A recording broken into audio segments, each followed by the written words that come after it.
The Democratic National Convention wrapped up earlier tonight, setting up the race for the presidency in November. Vice President Kamala Harris accepted the nomination as the Democratic candidate. Steve Iwanek went to a Harris watch party in West Toledo. Steve, how are they feeling after the DNC tonight?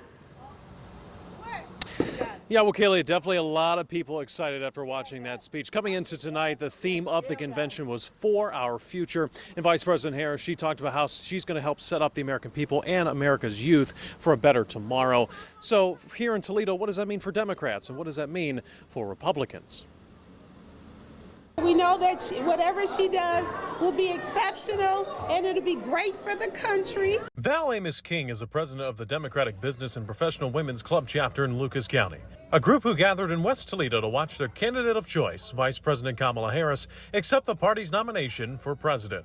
We know that she will build on what Biden has done and also implement some of her own ideas, which we are very excited about. A speech Lucas County Democratic Chairwoman Skylar Beckwith says hopes to share a vision of helping people in need, especially with housing.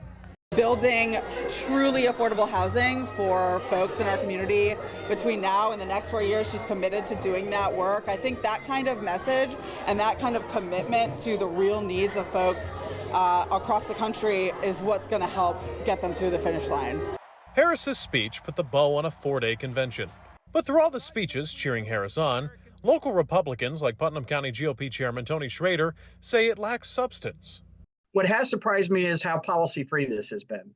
It's been kind of light and fluffy. It's sort of the cotton candy convention. It tastes good, but there isn't much to it. With the convention complete, Schrader thinks Harris needs to establish herself to the undecided. If she wants to win over voters that are not committed Democrats already, is to lay out a reason to vote for her. That is other than I'm not Donald Trump, because I believe the President Trump's policies are going to be popular in the electorate and more importantly in the swing states where he has to win. However, Democrats feel the DNC was the fuel they needed for November.